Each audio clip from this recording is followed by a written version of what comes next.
वो उस जगह पहुंच जाता है जहां वो गार्ड नंबर 28 मरा हुआ था। इसी दौरान उसे उसी पुलिस ऑफिसर का आईडी कार्ड मिलता है, जिसे देखकर उसे शक हो जाता है कि ये उसका भाई ही है। दूसरी तरफ वो सभी वीआईपी लोग फाइनल गेम देखने के लिए पहुंच चुके थे। इसके बाद सभी प्लेयर्स को 5वें गेम के लिए लाया जाता है। यहाँ सभी प्लेयर्स को 1 से 16 तक कोई भी नंबर सेलेक्ट करना था। सभी प्लेयर्स एक एक करके अपना नंबर सेलेक्ट कर लेते हैं, लेकिन जब सियोंग की बारी आई तो उसके सामने सिर्फ 2 ही नंबर थे, पहला 1 और दूसरा 16वां। यहाँ सियोंग सोच में पड़ जाता है, अगर वो पहला नंबर लेगा तो पहले नंबर पर गेम खेलनी होगी, और अगर 16वां लेगा तो आखिर में उसके पास टाइम खत्म हो जाएगा। लेकिन तभी वहाँ एक आदमी आकर कहता है कि मुझे पहला नंबर लेने दो, मुझे अपनी जिंदगी में कभी भी पहले नंबर पर आने का मौका नहीं मिला, इसलिए मुझे पहला नंबर दे दो। इसके बाद सभी प्लेयर्स को गेम एरिया में लाया जाता है। इस गेम में प्लेयर्स को शीशे का पुल पार करना था, जहाँ हर कदम पर 2 ग्लास थे, पहला मजबूत और दूसरा कमजोर। अगर गलत ग्लास पर कदम पड़ा तो सीधे नीचे और फिर जिंदगी का खेल खत्म। गेम टाइम स्टार्ट होते ही पहला प्लेयर आगे बढ़ता है और बढ़ते ही वो सीधा नीचे जा गिरता है, और यहाँ एक एक करके सभी प्लेयर्स एलिमिनेट होते जा रहे थे। तभी संग आगे जाने ही वाला था। इसी दौरान वही लड़की किम जू उसे कहती है कि आज वो दिन आ गया जिस दिन हमने साथ मरने का फैसला किया था। तभी वो लड़की उसे पकड़कर सीधा नीचे कूद जाती है, जिससे दोनों वहीं पर मारे जाते हैं। इधर वो पुलिस ऑफिसर भी गेम हॉल में घुस चुका था, लेकिन तभी वहाँ एक वीआईपी मेंबर को उस पर शक हो जाता है। वो उसे मास्क उतारने के लिए कहता है, लेकिन वो पुलिस वाला उसे बताता है कि मैं अपना मास्क यहाँ नहीं उतार सकता, इसलिए वो दोनों एक रूम में चले जाते हैं। यहाँ आते ही वो पुलिस ऑफिसर उसे गन पॉइंट पर ले लेता है और उससे गेम के बारे में पूछकर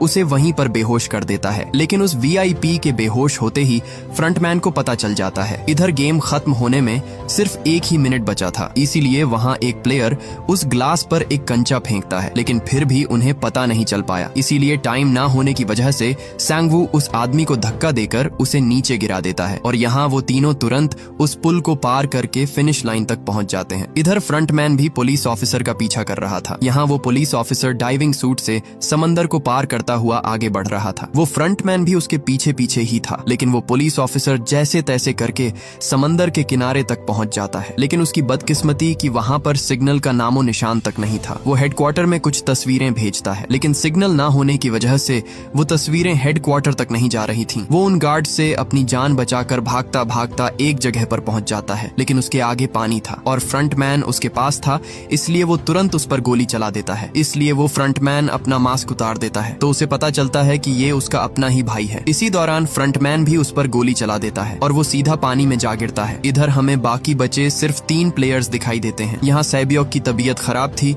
इसलिए सियोंग उसे बताता है कि हम संगवू को हराकर दोनों गेम जीत लेंगे। लेकिन सैबियोक उससे कहती है कि तुम मुझसे वादा करो, अगर मुझे कुछ हो गया तो तुम मेरे भाई का ख्याल रखोगे। इसी दौरान उसकी तबीयत बिगड़ने लगती है। सियोंग